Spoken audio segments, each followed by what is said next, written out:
Hey everybody, welcome back to Magic Orthodoxy. My name's David, and this is a deck review.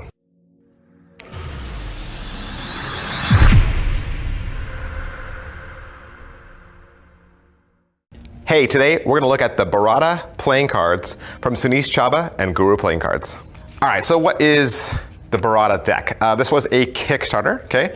Kickstarter successfully funded, I think, something like 700 to 800 decks produced somewhere in there.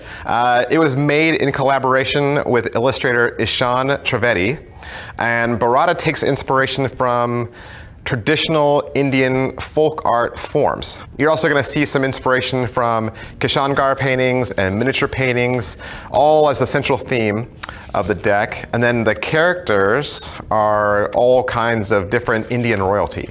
This is a luxurious, art-rich deck of cards inspired by the royalty and folk art of India. And, get this, it's gold foiled. Gold foiled and gilded edges. So this deck is covered in gold. Now, in the Hindu scriptures, Bharata, that's Sanskrit for the cherished, is a legendary emperor and also the founder of the Bharata dynasty. Bharata is also India's original name, and so the entire deck is a dedication to the various stories of their famous kings and queens. Again, fully custom illustrated playing card deck drenched in gold.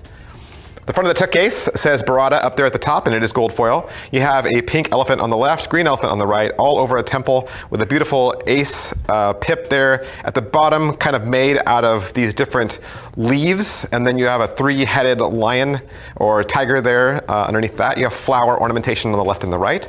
Both sides of the tuck case say Burrata, and the bottom has a little bit of ad copy about Guru Playing Card Company. The top says Premium Playing Cards Poker Size, and the back design is kind of a variation on the back design of the cards. The tongue flaps have a little bit of paisley ornamentation there, and on the little inside flaps as well. And then the inside of the tuck lining has a beautiful ornamentation as well. That is pretty much it for the tuck case.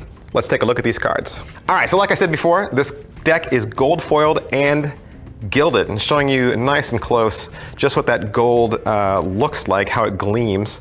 And of course you know that when you do something like that, it makes the deck a little stiff, okay? Because you're putting an extra coating on the stock. And so anytime you add to paper, you're always going to make it thicker and harder to handle. So yes, you're going to see clumping, but really this is not, this is not a flourishing deck. This is not a magic deck. This is a collector's deck, okay? This is a deck for art's sake. It's also a good deck for playing. I don't know, maybe if you've seen bridge decks before in the past. Bridge decks a lot of times are gilded, and gilded edges is something that you see even like overseas and in other countries. It's more common over there. And so, whereas it might not be smooth for you and it might not be comfortable for you, just know that it fits the theme of this deck, and it does, I think, add to the overall artwork of it. The back design is that top and bottom elephant, the green on the left, pink on the right. You're going to see that on both sides, and this beautiful, elaborate, like peacock sunwheel there in the center with two all-seeing eyes. You will get a double backer with this deck, okay? That is your one gaff card. You will get a double backer card, and it's the same on both sides. Lots of color, lots to look at. Your eye doesn't even know where to land. There's just so much rich detail. Your second extra card, in addition to your double backer, is a musician, and she seems to be holding like cymbals in her hand. She has a drum around her waist and like a trumpet on her backside. Also with this deck, you'll get two original jokers. One is a gentleman with a staff, and the other one is a lady who's dancing. Your pips and indices are all large and exploded. They also seem to be pushed to the edges, like they almost seem to be going right to the edges with lots of negative space in between. But you're gonna see nice, big, thick pips, and the indices in the corner is gonna be bolded.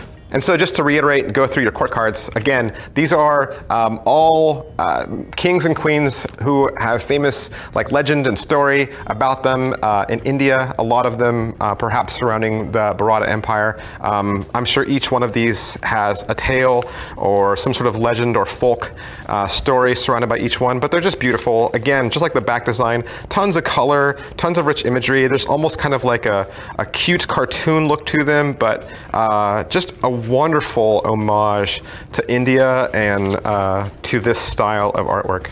All right, so that's pretty much everything I can say about the Burrata playing cards from Sunish Chhabra and the Guru Playing Card Company. Of course, if you want to learn anything more about this deck, or maybe even where to possibly purchase it, I would contact Sunish on Facebook or head on down to guruplayingcards.com. I want to thank Sunish Chhabra for allowing me to have this deck so that I could do the review for you, and I'll see you guys next time. Thanks. Bye.